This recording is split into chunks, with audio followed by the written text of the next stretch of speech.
book.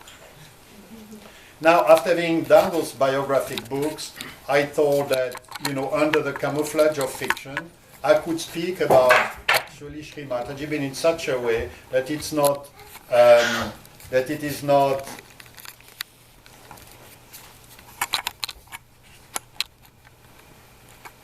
too much. That is not too much. Because we need to bring Sri Mataji with a certain sense of discrimination. You have this amazing situation now in this country where remember me a bit of the work of Les Voyages de Gulliver. Whether we should go by yoga or by meditation.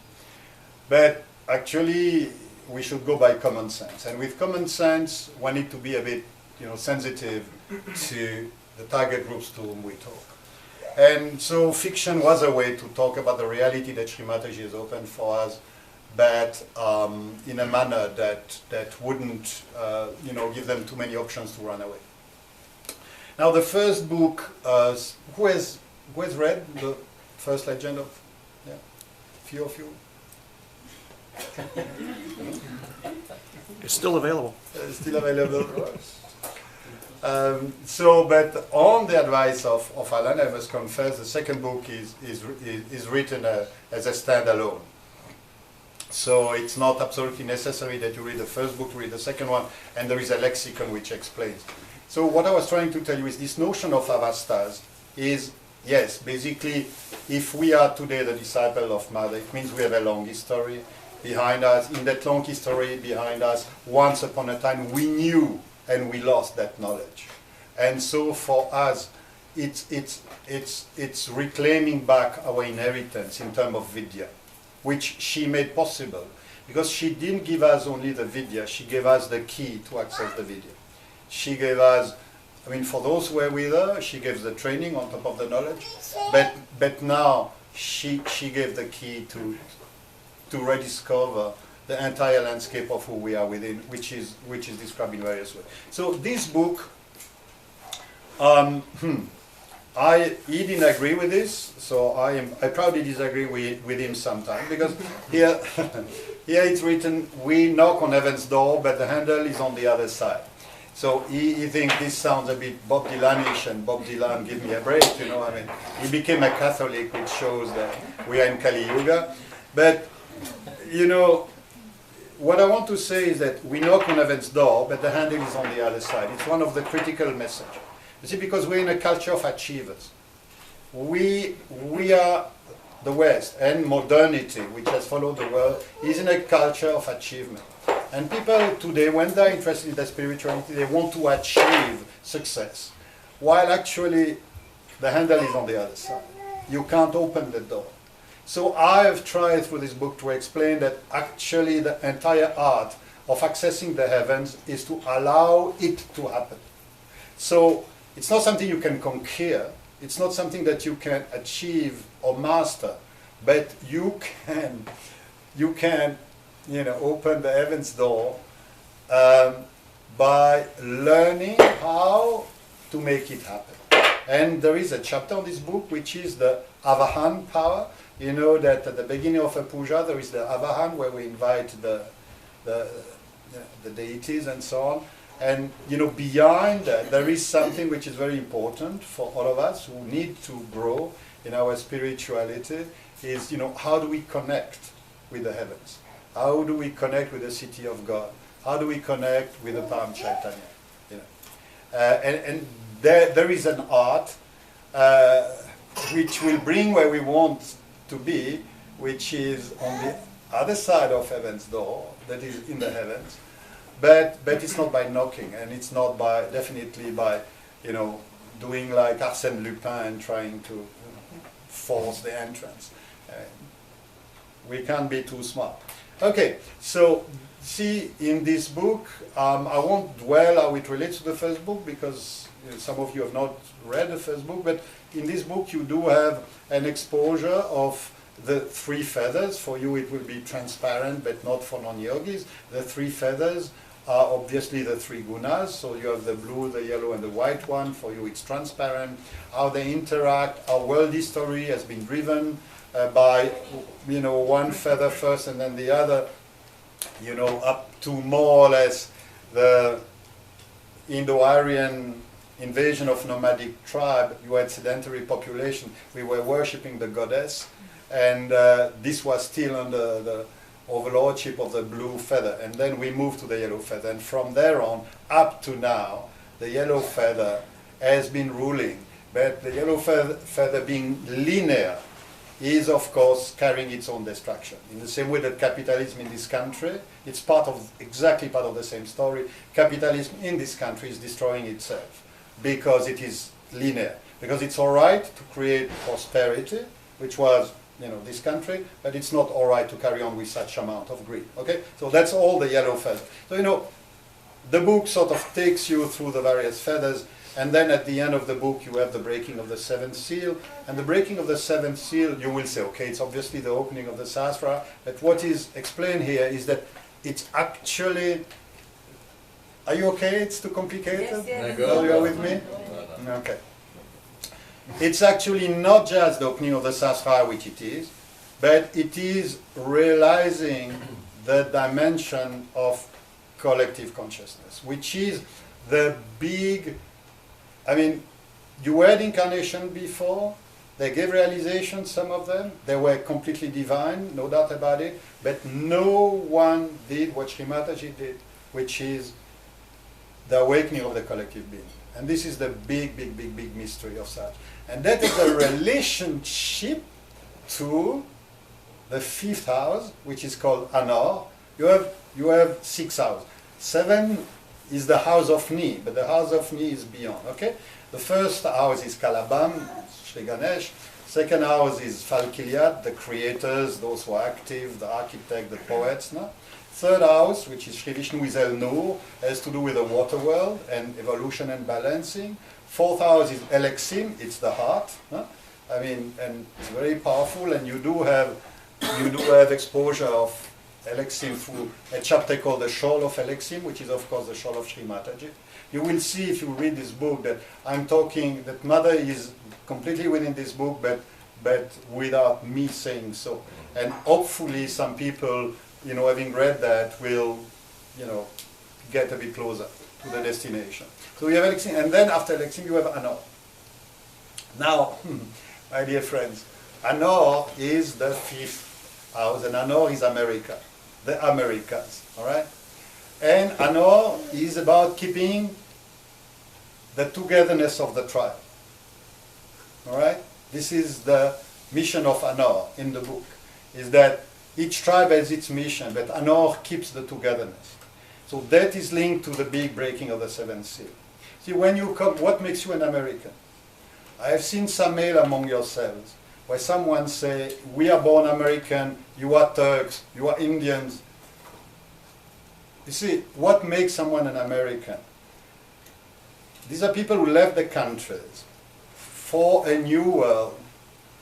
They left the land of their ancestors, they left their relatives, they left their cities, because they were ready to become part of a new nation.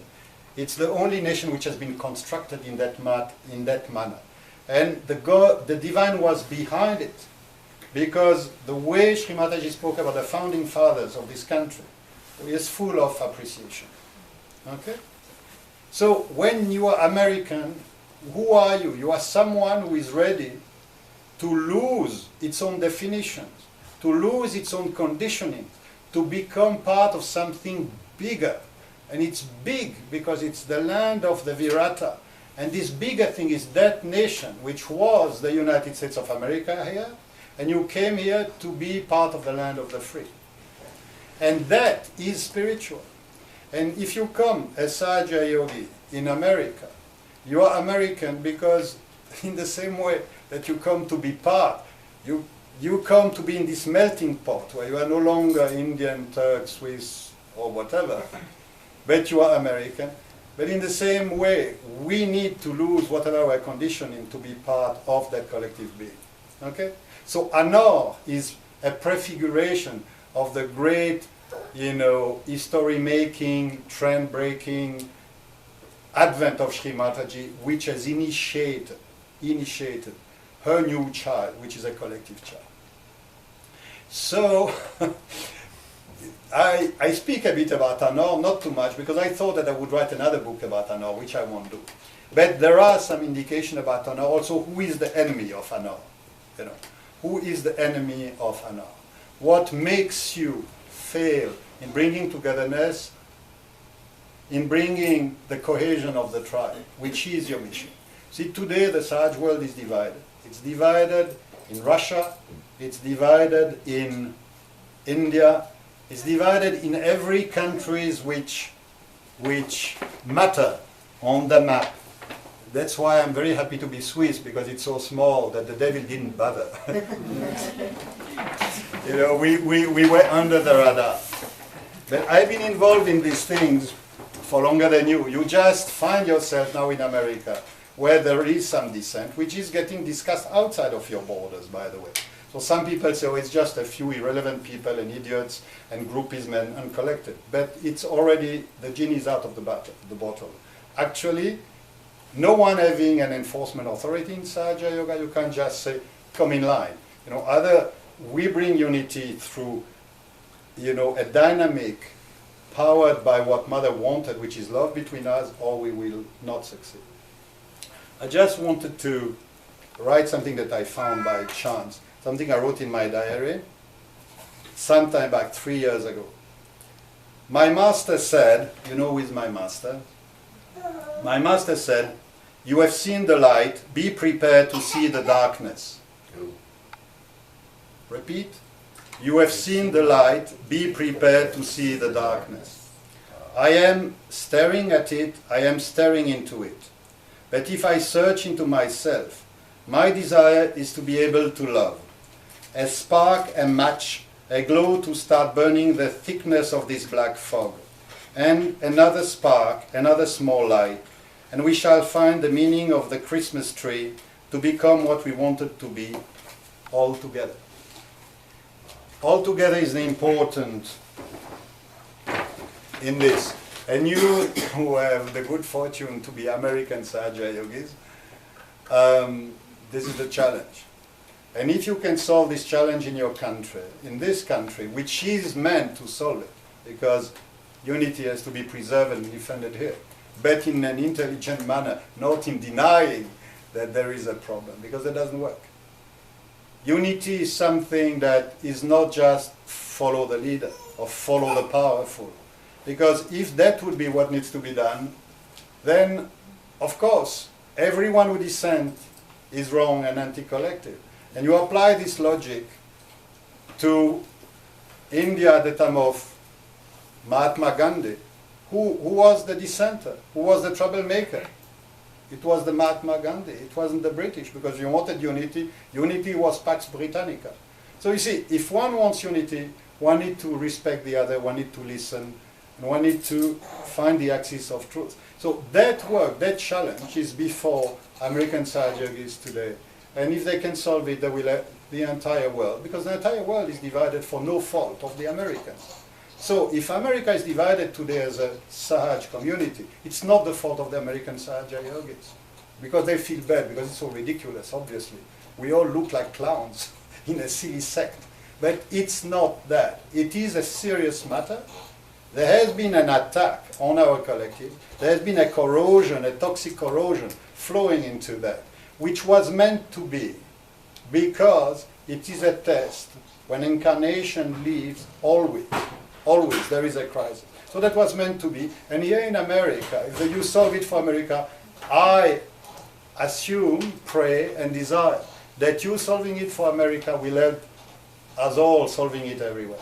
Okay? So you have some ingredients in this book, which was written much before one invented an unnecessary fight over words. There is, an explanation of what it is that brings us together and what it is that separates us. There are two forces. One is centrifugal, the other one is centripetal.